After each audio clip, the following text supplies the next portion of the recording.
daalachake ya gubeo ya osimtu balambar jaalalake na gubeo ashama harkafuuni ordoftoota Fuad Show jalatti argamtanu nageenyi kiyya kabajaaf jaalala bakka jirtan maratti simbira hagahu jecha eyyen arrammo ergaa jabduu isiniif qabadee dhufeen jira akkuma beekamu bootaan kee yookaan chaanaaliin keenya yookaan chaanaaliin jaalala kan bashannanaa fi ergaawwan adda addaa isiniif dabarsaa kan tureedha akkuma beekamu paartii mataasaa eeggateeni egaa isin bohaarsaa akka jiru abdii qaba isinis illee jabinni isin nuuf kennaa jirtanu haalaan nama gammachiisaa jechuudha laayikii tuquudhaan ijoollee biraa akka nu ga'ullee godhaa jirtu jechuudha ulfaadhaa manni Fuad Show keessan mana keessanii guddifadhaa ittiin bashannanaa ittiin bohaaraa laayik godhadhaa sheer ijoollee godha wara warri har'a sagalee godha geessanii as dhuftan subscribe godhachuudhaan maatii jaalalaa ta'a innoo gibee maaltu dhibee waan jedhu jira subscribe godhachuudhaan nu hordofaa eyyen arrammo tuqii awwal dursa tuqii laayikii tuqii ammuma osoon si ilaalaa jiru jechuudha tuqaa ammuma laayikii tuqanii hin tuqne tuqii jedh tuqee akkasitti wal beekna jechuudha haala kanaan wal guddisuun aadaa keenya haa ta'u jechuudha nuti Afrikaa guutuu caallaa inaafatti kana qabna rabbii inaafatti nu keessaa zacca godhu eyyen harrammoo ergaa gabaabduu tokko isiniif qabadhee dhufeen jira eenyuun laallata laata ergaan kun waan jedhu ergaan kiyya shamarran ilaallata shamarran obboleeyyan kiyya biyya adda addaatti argamtan biyya kamuuttuu kan argamtan jechuudha ergaan kiyya harraa kuni viidiyoo kana tokko hanga dhumaatti dhaggeeffadhaa barumsa guddaa irraa argattu jechuudha barumsa guddaa irraa argata namni beeku namni sammuu qabu yoo dhaggeeffate hubatame tire kanaafu viidiyoo tokko hanga dhumaatti daawwadhu walitti deebina eyyen akkuma beekamu deebi'ee dhufeen jira shamarran yeroo baay'ee yaada namaa hin dhaggeeffattan waan namni isiniif dubbatu waan namni isiniif ergaa dabarsu yaada nurraan fudhattan yeroo baay'ee ni miidhamti shamarran boleettii kiyyarraa kaasee yookaan immoo haadha manaallee utuu hin qabaadde haadha manaa kiyyarraa kaasee jechuudha egaa dubartii jechuun bakka saditti jara ilaaluu dandeenya bakka saditti jara ilaaluu dandeenya jechuudha kanaafu shamarran egaa akka amantaa keenyatti shamarran jechuun bakka guddaa qabdi akka amantaa keenyaatti jechuudha akka amantaan keenya dubbatutti jechuudha isaanillee ergamaan keenya sallallahu alaihi wasallam gaafa du'anu amaanaa shamarraa amaanaa dubartii osoo jedhanu du'an jechuudha namni kana beeku waa xiqqoo ni hubata jedhee yaada jechuudha kan beektan illee ni beektu kan hin beekne garuu waan kana narraa dhagoo ani gaa jaahilallee ta'usi hamma ta'een nan beeka kanaafu shamarran yeroo baay'ee maaliif miidhamtu dhiirri maaliif isinitti isin miidha maaliif isin madeesse deemu mee waan kana dhuma hanga tokko kaasee hanga dhumaatti isin waan isinitti muudha jechuudha dhugaarra dhaabbadheen isinitti magaafan himu jechuudha anis dhiira anarraa eegalee jechuudha hojii dhiiraaf dalagaa dhiiraa waan inni ittiin isin madeessuu danda'u dakkaamaa goonnii keessan lafa isiniif kaa'een deema jechuudha kanaafu hundi keessanuyyuu dhaggeeffachuun dirqama jechuudha dhaggeeffadhaa yoo dhaggeeffate hubata beekaan gowwaan kaneedha oromoo yeroo mammaaksa gowwaanni tuffataa jedha beekaan garuu yoosuu hubata jedha kanaafu yoo dhaggeeffatte hubatta jechuudha kanaafu amma maal jechuun barbaada yeroo baay'ee wanti dhiirri isin miidhuun kaan nikaa eessa taa'ee hidhata Suud Arabiyaa taa'ee Bahreenitti nikaa hidhata jechuudha Suud Arabiyaa taa'ee Dubaayitti nikaa hidhata jechuudha Itoophiyaa taa'ee Dubaayitti nikaa hidhata jechuudha maal godhaa jira yeroo baay'ee wanti akkanaa keessaan nu bira gaha maaliif akka nuti dubbannuufiyyuu keessaan dhufanii nutti himu obboloonni keenya jechuudha waan akkanaa kana yeroo baay'ee kam nutti dhufa jechuudha wanti ajaa'ibs ta'e viidiyoo seettanu waa'ee waan gadhee akkasiis jettanu numa bira dhufa jechuudha garuu akka dhagahuun fuudhee qilleensarra hin oolchu jechuudha maaliif dubartii ana biratti kabaja qabdi jechuudha maaliif namni gara dubartiitiin dubartii akkana goonaadhaan dubartii miinaadhaan dubartii fokkisiifnaadhaan natti dhufuu isaa hin barbaadu nama akkasii fira koosmiti aalii koosmiti hiriyaa koos miti jechuudha ana biratti fudhataman qabu namni akkana. Karaa kamiin salphina isii kana keessa kufaatii isii kana keessa karaa kamiin isii isa tarraa yoo ta'e qofa na bira dhufa jechuudha. Kan sharriidhaaf na bira fidu na biratti fudhataman qabu. Isiniif jedhee osoo hin taane kun ofii koof jedhee jechuudha. Ofii koof jireenya koof jedhee jechuudha. Kanaafuu malee an nama gaariidha ofiin jechuu barbaade osoo hin taane anatu of beeka ana jechuudha. Kanaafuu akka ebeluun jiraadhu akka Ahmad akka Kadir akka maalmoo tokko kana hin jiraadhu jechuudha. Akka mataa koon jiraadha jechuudha. Akka amantaa koon dhurku tokko akka amantaa kootiitti tan bula akka aadaa kootiitti akka safuubii aadaa biyya kootiitti tan bula jechuudha. Kana qabaachuu qabdi dirqama. Malee akka Neymar kanan bula yoo jette qolee si daba jechuudha. Hin ta'u barbaachisu jechuudha. Yeroo baay'ee shamarran hundi keessanuu waan kana dhaggeeffachuu qabdu jechuudha. Inni nama isiniin jedhaa jiru kunoo keessaan jechuudha. Wallaahi wanti nu argaa jirru waan nama qaanfachiisudha yaa ijoollee. Jechuun an ol baasee asirratti isin agarsiisu takkaa miidiyaarran baasu waan akkanaa jechuudha. Guyyaa tokkoof takkaa ana shamarran xiqqoo dogoggora jaalala keessatti dogoggoruu uuma jirudha. Waan dogoggorti tokko takkaa miidiyaa asirratti dubbadhee nan beeka. Ol baasee nan beeka hin beeku. Kana isin dura ragaadha jechuudha. Takkaa shamarraa tokko salphisee beeka asirratti. Takkaa miidiyaarra baasee feesbuukii irrattis na beektu waan gadhee kana gaddeebi'ee dalagee hin beeku jechuudha. Namni garuu isin irratti akka hin dalagneef waan isinitti himu kana hunda seef godhachuu qabdu jechuudha. Waan tokko kaasee hanga dhumaatti isinitti himu dhaggeeffachuu qabdu jechuudha. Yeroo baay'ee dhiirri kan ittiin isin gowwoomsuu danda'u dhiirri ittiin kan isin miidhuu danda'a jiru maaliin beektu baay'een keessan kan miidhamtan kaan birrii 1,300 kaan mana waliin ijaaranii kaan waliin maal jedhanii kan karaatti jechuudha birritti harkaa isiin harka duwwaa gaafa heeruma geessu gaafa gaa'ila geessu gaafa biyya galuu geessu inni hiikee jira jechuudha yookaan immoo kan biraa fuudhee jira jechuudha. Wanta akkanaa kuni maaliif sapiraayiz isin godhama namni dhaggeeffadhu sirriitti laayikii godhaa dhaggeeffadhu jechuudha. Tokkoffaa shamarran jechuudha. Shamarran yeroon jedhu haadha kootii qabeen shamarraadha jechuudha.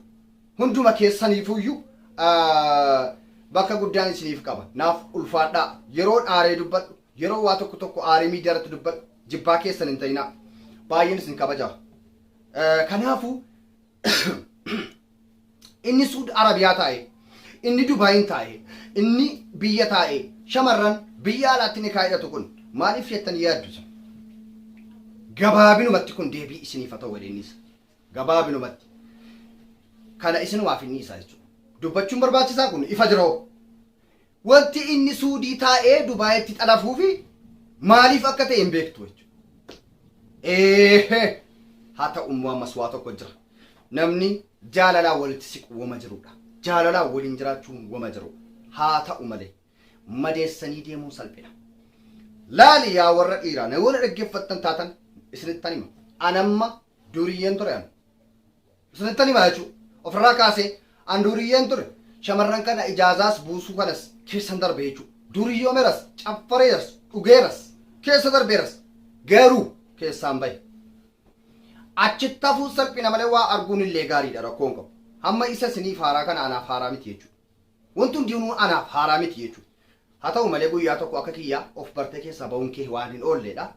Gorsi kun yoo si fayyada ta'e yoo dhaggeeffatu ta'e si fayyada nan beeka. Bor waan keessaa baatee fakkeenyaaf shamarraan tokko miskiina sii taate yookaan immoo si amanattee sitti siquun ishee kun maaliif beekta?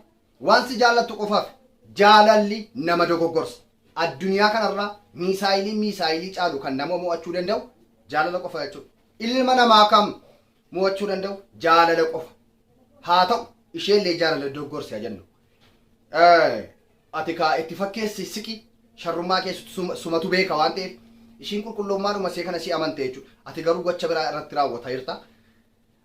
Kanaafuu yaa shamarran koo dhageessu yoo ta'ani dursa dhiifama gara bakka nama dhiiraatti dubbadhe jechuudha. Yaa warra dhiiraa yaa warra akkanaa jechuudha siintan ma dhaggeeffadha. Bultii horachuun kee oolu. Bor ilmoo argachuun kee oolu yoo rabbiin umurii keessa dheeressee yookiin si jiraachise jechuudha. Bor haadha manaa horachuun kee oolu jechuudha. Ilmoo keetiin bahuu danda'a haadha manaa keetiin bahuu danda'a jechuudha. Wanti ati hadha yeroo ijoollummaa dargaggummaa kana keessa sitti hin fakkaanne kun hundi bor taa'eetuma si eegaa hin irraanfatin jechuudha. Shamarraa tokko miidhee shamarraa tokko wajjin deeme jireenya gaariin jiraadha waan jedhu sana sammuu dogoggoraadha jechuudha. Maaliif an narra ga'e innaan hin beeka narra ga'e innaan hin beeka. waan irra geerran siif qoodaa jira jechuudha. Tokko itti caaleen tokko wajjin deemee jireenya gaarii jiraadha jechuun hilma nu maalatu hilma manaama beektaa abjuu jedhama jechuudha. Isa abjuu jedhan sana jechuudha. Bor tilaalii qabachuun kennu bultii horachuun kennu kuni miitee otoo deemuun ta'in amma fakkeenyaa manaa fuudheenii kemtiyan kunoo hanga irraatti akka obboleessa turuutti na jaallatti jechuudha. Jibbaa koo qabdu maaliif miidheen deemne jireenya siillee fataa itti jiraachuu dandeessi jechuudha. Maaliif madaa ati keessa dhiirri hundi madaadhuma sana itti fakkaata jechuudha.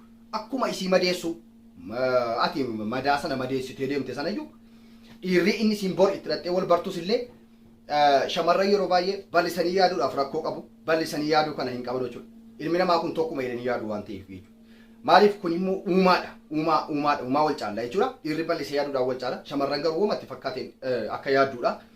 Yeroo baay'ee shamarran dhiira biraatii dhiira isa kana yoo inni miidha deemu dhiira sanas akkuma isaa se'u jechuudha. Otoo kana jettu jireenya ofiillee of duraa abbalaashaa deemaa jirti waan ta'eef wanta kanaa kun dogoggora. Ilmi namaa akka qubaa kana wal caala jechuudha. Ilmi dhiiraa kun dhiiras ta'ee shamarras ta'ee akka qubaa kana wal caala jechuudha. Tokko kan obbolaa isaatiif yaadu jira. Tokko kan haadha isaatiif yaadu jira. Baay'eetu jira. Tokko immoo kan sharriidhuma hojiin isaa taa'ee tonkoliidha godhu jira. Kan hundarraa bilisa ta'uu ni feetu shamarran dhaggeeffadha. Waan akkanaarraa bilisa ta'uu ni feetu nama yeroo baay'ee miidhame ijoollee nikaa hidhaman jechuudha. Nama yeroo baay'ee qorqamee du'ee akka duwwaafe eenyu ni beektu ijoollee nikaa nama hidhatanu jechuudha.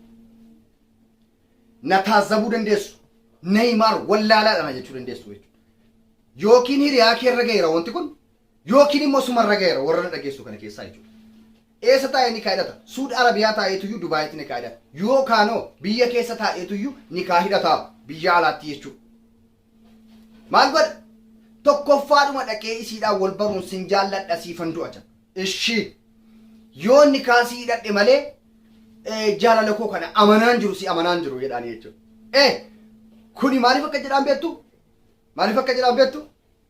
Dakkaamaa goonnii shamarraa waan ta'eef jechuudha wanti kun. Laala amma yeroo ammaa jijjiirameera. Jaalalarraa jijjiirame sin jaalladhaatti jijjiirame maal ta'e? Nikaa walidhaan namaatii keenya wal barsiifnee nikaan siidhadha jedhaan. Argitanii? Dakkaamaa goonnii keessan beeku jechuudha. Nikaan siidhadhaa jedha. Maal jechuun shamarran gaafa nikaa hidhatamte baay'ee amantu isin. Dhugaa rabbii isinitti muutaanaan amma toon ka'ee tokko nikaan siidhadha siin jedhee na amanta. Garuu nikaan suni jireenya keessii ta'uu hin danda'u. Dhuguma inni kun kan rabbiiti. Nikaan kan rabbiiti malee kan jireenya kee ta'uu hin danda'u. Neymar sun wallaalaadha. Yookaan sirra ga'ee beeka yookaan sirra ga'uuf jiraatu na taazabda jechuudha. Jaalala malee nikaan nama jiraachisuu hin danda'u. Nikaan ikkoo waan daqiiqaa lamatti ofirraa buusuu danda'udha. Nam tokko bukkee koo jiraannaan si xallaqee si nyannaan biratti assalaamu alaikum dhumeera nikaan keenaan. Nikaatti hin amaninaa.